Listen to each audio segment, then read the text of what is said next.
Which again is how Warren Buffett, the dead queen, and my old gym teacher all ended up on the same murder board. Somewhere out there right now is a stranger who's worth more than entire countries. Nobody's ever seen his face, nobody knows his real name, he could be dead, he could be in prison, he could be your Uber driver. We'll never know. Sounds made up. It's not made up, it's the biggest unsolved mystery in the history of money. And today, we're solving it. Let me guess. Crypto? Crypto.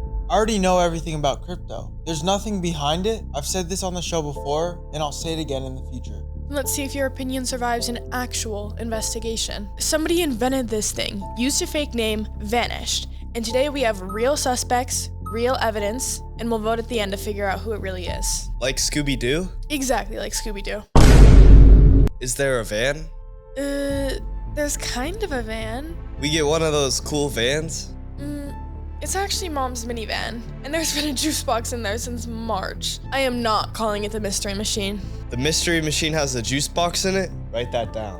The juice box is not evidence of anything. Everything's evidence today, Austin. That's the whole show. I already know who did it, by the way.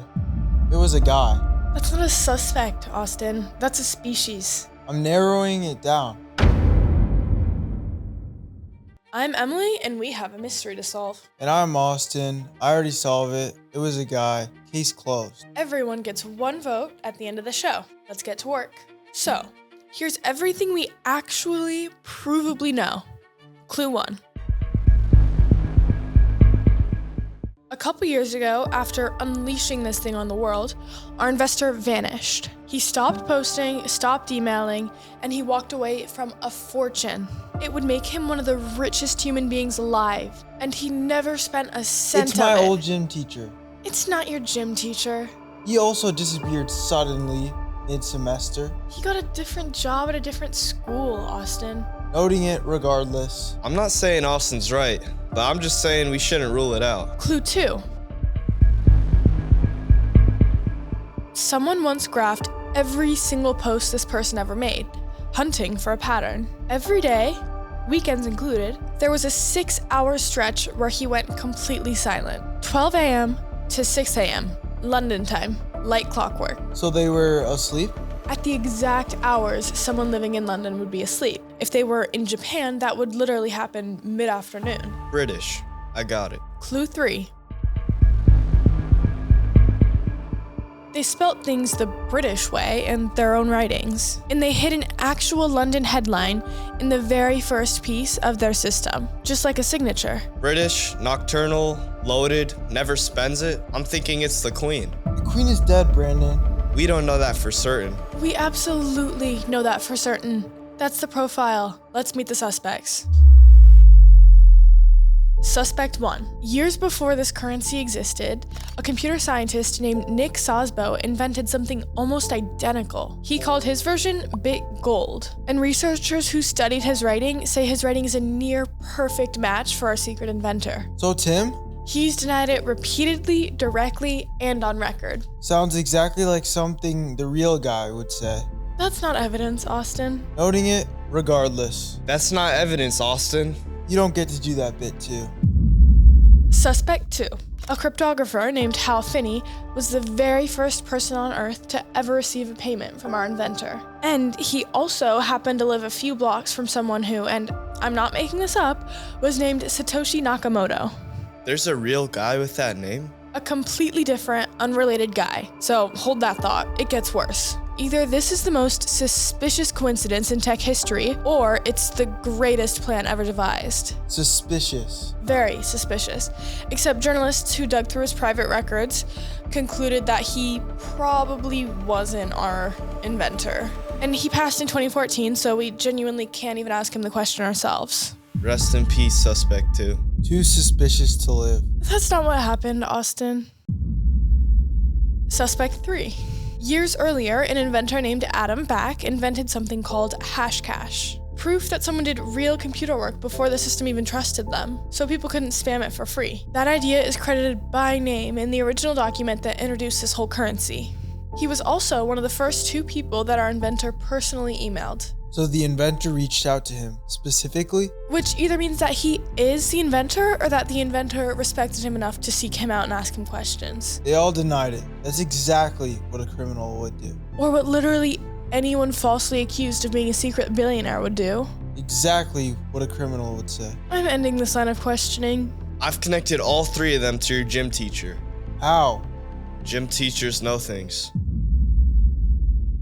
Before we go any further, 2 people got dragged into this, and we should clear them fast. Our inventor's fake name, by the way, was Satoshi Nakamoto. Nobody knows his real name. Wait, that's the name? That sounds made up. It is made up. That's the whole show. A magazine once ran a cover story claiming they found him, an actual man in California whose real legal name just happened to be Satoshi Nakamoto. Another one? A different, unrelated one, he denied it. And our inventor's dormant account came back online for the first time in years just to say that they had the wrong man and then went silent. Forever. He broke a 5-year silence just to clear his name, and then he never spoke again? The biggest mic drop in computer history. Alleged. Okay, second false lead. A man spent almost a decade saying he was the real inventor, and he started suing people for saying otherwise. A court finally reviewed all the evidence and concluded that he forged all the documents that he used to back up his story. So he lied in actual court about being a secret billionaire? I bet he got all the girls. For years. Adding him to the board as the guy who tried too hard. 2 false leads down, which brings us to... Me. It brings us to me. Go ahead. Suspect 4. Who? Ronald McDonald. Go on. Think about it. He's already been running his own currency for decades. Little peel-off game pieces that make you feel like you're a millionaire, but are worth absolutely nothing except at one restaurant. Okay, that's a decent comparison. Thank you. McDonald's money is not evidence he invented Bitcoin. Same energy though. Noting it regardless. Suspect 5. The Monopoly guy. He's a board game piece. A board game piece that spent 90 years selling people fake money for a made-up economy, where a hotel on a street where nobody has ever heard of is worth $400, and everyone just agrees to believe it while the game is happening. That is unsettlingly close to something Warren Buffett's about to say to us. I've been paying attention. That one's not actually bad. Suspect 6. Dream. Alright, for real, I'm dropping it. Hi. Why not? Dream's a very famous guy that makes Minecraft videos, and he wears a mask. And his entire career before any of this was about mining. Mining like the mask puzzle mining? We are not accusing a real person of a felony just because he plays video games. I never said felony, I said founder. Very different energy. We're voting soon. Everybody needs to calm down, since apparently we cannot move on until we cover the pizzas. May 22nd, 2010. A programmer posts online offering 10,000 units to anyone who'll bring him 2 pizzas. Somebody takes the deal. How much would that be worth today? Let's just say if you did the math out loud, you would need to sit down first. I'm already sitting down. Sit down further. It fluctuates, but sometimes those pizzas could be worth $1.2 billion. For 2 pizzas? For 2 pizzas. Were they at least good pizzas? Nobody's asked that question once in 15 years, and you're asking that now? Somebody had to. This has to be the most expensive lunch in human history. This is now the most important suspect on the board. The pizza's not a suspect. The pizza was the only witness there, Emily. May 22nd is an actual holiday on internet culture now. People call it Bitcoin Pizza Day. Never trade your Bitcoin for pizza. Yeah, unless the pizza is really good. Then maybe reconsider reconsidering. That's the opposite of the lesson, Brandon. It's a lesson. Before we get to what this thing actually is, let's call our next witness, the greatest investor alive. Is it the Monopoly guy? It's Warren Buffett. Close enough. Same energy. 8 years ago, a reporter asked him about what he thought about cryptocurrency. And you know what he said? He called it rat poison squared. Rat poison squared. Why squared? Regular rat poison wasn't insulting enough for him? Here's his real argument, and it's a good one. Back in 2011, he told shareholders that if you melted down all the gold on Earth, The whole thing would form a cube about 68 feet on one side. A cube of gold, the size of what? A house? Small enough to fit inside a baseball infield. And his point was that the entire cube, worth trillions, just sits there. Doesn't grow anything, doesn't run a business, doesn't pay you a dime. He calls that a non-productive asset. You only make money on it if someone agrees to pay more for it than you did.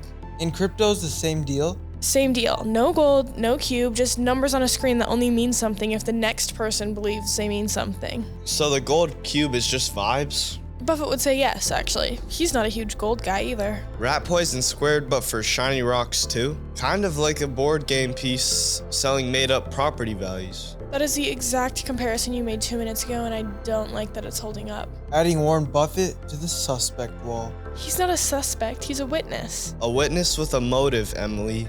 He hates this stuff. That doesn't make him Satoshi, it makes him a guy with opinions. Noted. Adding him to the board regardless. Wait, hold up. I've been nodding along to this ever since the episode started, but I don't actually know what this thing is. Can you explain it to me like I'm 10? Like you're 10? I contain multitudes. Fine, you know how when in a group chat, if somebody says, I'll pay you back, everybody in the group chat sees that? And nobody can go back and delete it later, because everybody saw the original message. Sure. Now, imagine that group isn't about lunch money, it's about all the money that everybody uses. Thousands of computers all around the planet keep a copy of the same running notebook. Every time money moves, every copy updates all at once. No one's the admin, no one can quietly edit their own copy after the fact, because thousands of other copies would instantly disagree with them. So there's no bank? No bank, no government, just an enormous group chat that nobody can lie in. Okay, that part's actually kind of cool. There's one more piece. There will only ever be 21 million of these. Forever. Like if a trading card company printed 21 million versions of the same card and then shut the factory down forever. So nobody can make more whenever they want? Nobody. Not a president, not a company. Nobody. Now, here's the part that makes it genuinely wild. The thing doesn't go up and down like a savings account. It swings. Hard. 1 year, it dropped by 80% in a year. Years later, it practically did the same thing again. It dropped down 75% in 12 months. 80% of everything? Everything. Then it claws back up over the next couple of years. Then eventually, it does the same thing again. So it's not a roller coaster. It's a roller coaster that occasionally catches fire? And then somehow, people still get back in line for another ride. Why would anyone want money that does that? Some people think the wild swings are an appeal, but other people think that that's why you don't want to put your rent money in it. Both of these people exist loudly, at the same volume, at the same time, all over the internet. Adding mood swings as a clue. For the coin and my uncle. And now, just like the cartoon promised, we open every box. That's deeply unsatisfying. That's the actual true answer. Nobody knows. Some of the smartest researchers and journalists alive have spent over 15 years on this. And it's still a question mark. So we don't solve it today? Nobody solves it, probably ever. That's what makes it the biggest unsolved mystery in modern history. But we said we'd vote. Austin? My gym teacher. You had 3 real suspects with actual documented evidence, and you chose the guy who just teaches at a different middle school? My gym teacher. I stand by it. And I assume you're voting for the clown, the game piece, or dream? Actually, let me get this straight. Some guy, nobody's ever met him, invents a currency out of literally nothing. It's not backed by a government, it's not backed by gold, it's not backed by literally anything. And people put their life savings into it anyway. And I'm the unreasonable one for thinking it might be Ronald McDonald? Okay, when you put it like that. He's not wrong. He's not right either. I'll take not wrong, I'm framing that. If I had to actually guess, I'd bet on suspect 1. The writing match is the closest thing to evidence we've ever got, but who's to say? Final answer is the juice box. The juice box? From the minivan? It's been suspiciously quiet the entire episode. Never once a theory, never once a comment. That's not innocence, Emily. That's discipline. It's fruit punch, Brandon. That's exactly what Fruit Punch would want you to think. So, a stranger built an untraceable digital money, used a fake name, disappeared, and then left the internet scrambling to figure out who they were. A digital coin with a limit of 21 million, and price swings hard enough to make grown adults panic.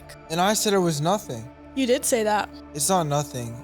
It's just not something I'd be willing to bet my life savings on. That's the takeaway, and since we've spent the whole episode being weird about it, here's the real takeaway instead of just vibes. BlackRock, one of the biggest investment firms on the planet, put out some real advice about this. If you want any crypto exposure at all, their suggestion is to keep it to 1 to 2% of your portfolio. That's it? 2%? That's it because this stuff swings so much harder than anything else in a normal portfolio. Even a small slice punches way above its weight. Think of it like hot sauce. I love hot sauce. A few drops season the whole plate. Dump in the entire bottle and you've ruined the whole dinner. Same idea here. A little bit can season a smart portfolio, but too much and the whole thing is ruined. So don't marinate your whole life savings in the hot sauce. Don't marinate your whole life savings in the hot sauce. And if anyone ever offers you a life-changing amount of anything for 2 pizzas, get a second opinion first. From someone other than your gym teacher. We don't know that for certain. Now, to everyone watching, if you think you actually know who Nakamoto is, put your suggestion in the comments.